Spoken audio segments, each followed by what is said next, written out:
नमस्कार दोस्तों, नायक एक लॉ वाला यूट्यूब चैनल में आपका स्वागत है। और आज हम मेंस के दूसरे क्वेश्चन के बारे में डिस्कस करेंगे। और मेंस की जो प्रश्नोत्तरी का भाग चल रहा था उसका एक दूसरा क्वेश्चन अपन ने तैयार करने को कहा था, तो आज उसके बारे में डिस्कस करेंगे।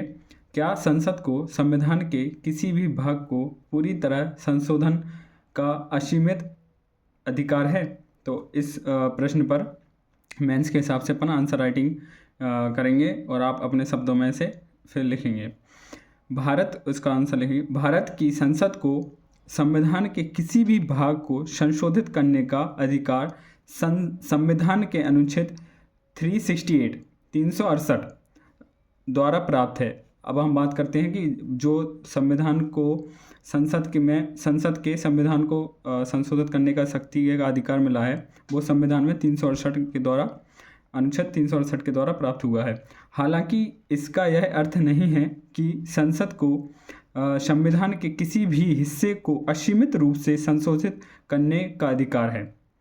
भारतीय संविधान में संशोधन का अधिकार कुछ सीमा और शर्तों के तहत दिया गया है। मतलब उसके संशोधन करने को स्वतंत्रता नहीं दी गई है, पूरी तरह से स्वतंत्र नहीं है संसद कि वो अब कहाँ क्या क्या उपबंध आते हैं वो देखते हैं अपन। संविधान में संशोधन की प्रक्रिया। अब संविधान में संशोधन की प्रक्रिया अभी अपन ने पढ़ा था कि अनुच्छेद 368 में। हाँ, तो अनुच्छेद 368 भारत में संविधान को संशोधन करने के लिए संसद को एक विशेष प्रक्रिया का पालन करना होता है। अब संसद में जो संसद होता है उनको क्या करना होता है?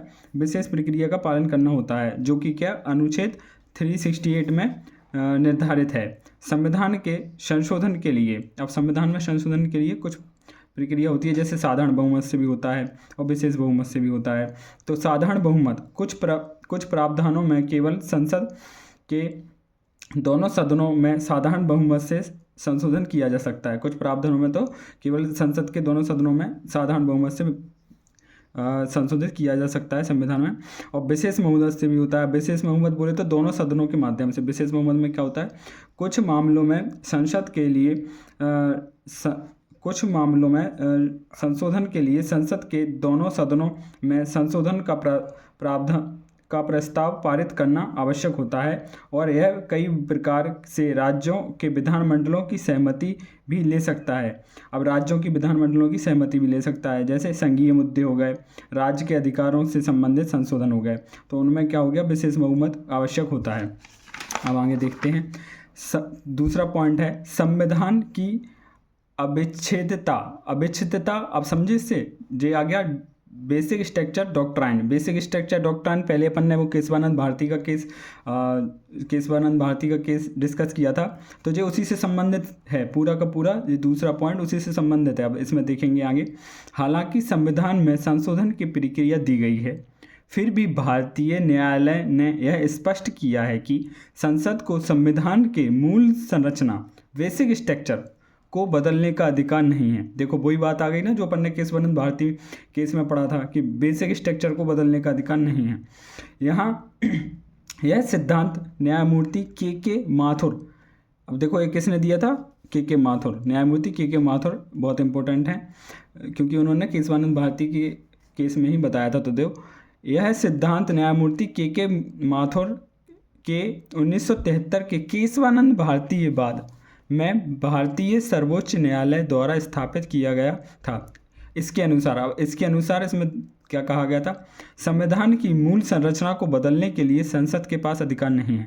वही बात कि संविधान की मूल संरचना बोले तो बेसिक स्ट्रक्चर ऑफ डॉक्ट्राइन का सिद्धांत आ गया यहाँ पर, को बदलने के लिए संसद के पास अधिकार नहीं है।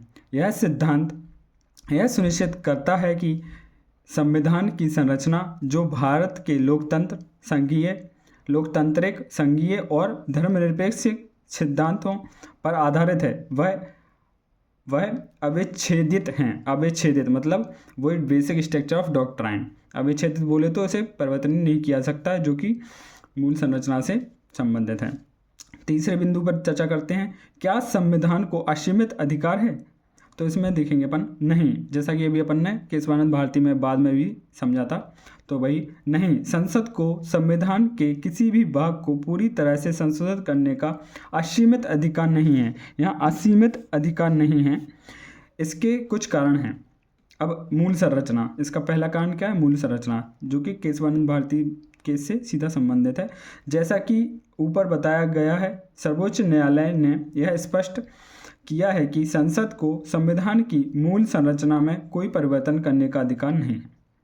स्पष्ट है। दूसरा पॉइंट देखते हैं, राज्यों की सहमति। अब राज्यों की सहमति में क्या है? कुछ संशोधन के लिए राज्य विधान सभाओं की सहमति आवश्यक होती है, विशेष रूप से यदि किसी संशोधन का प्रभाव राज्य के अधिकारों पर पड़े तो राज्यों की सहमति की आवश्यकता होगी। अब देखो, अगर किसी राज्य से संबंधित कोई संशोधन करना है जो कि राज्य से सीधा सीधा संबंध रखता है, तो उसमें विधानसभाओं की भी सहमति आवश्यक है। अब तीसरा बिंदु पर चर्चा करते हैं, धार्मिक और सांस्कृतिक पहचान।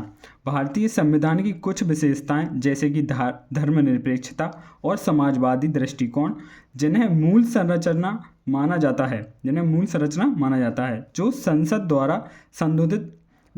द्वारा संशोधित नहीं किया जा सकता, क्योंकि ये मूल संरचना का ही एक वो माना जाता है, धर्मनिरपेक्षता और समाजवादी दृष्टिकोण। तो इसे संसद द्वारा संशोधित नहीं किया जा सकता है। अब इसके कुछ उदाहरण हैं, जैसे कि 42वें संविधान संशोधन 1976 ने संविधान में कई बदलाव किए, जैसे कि संविधान के उद्देश्यों में समाजवादी और धर्मनिरपेक्ष शब्दों का समावेश किया। 44वें संविधान संशोधन 1978 ने आपातकाल के दौरान किए गए कुछ संवैधानिक बदलाव को हटाया और नागरिक अधिकारों की रक्षा के लिए कुछ नए प्रावधान जोड़े। अब उसमें क्या था?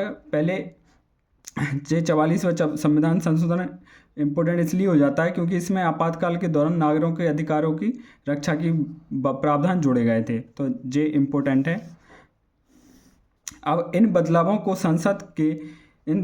को संसद ने संशोधित किया, लेकिन सर्वोच्च न्यायालय ने हमेशा यह सुनिश्चित किया कि कोई संशोधन संविधान की मूल संरचना को प्रभावित न करे।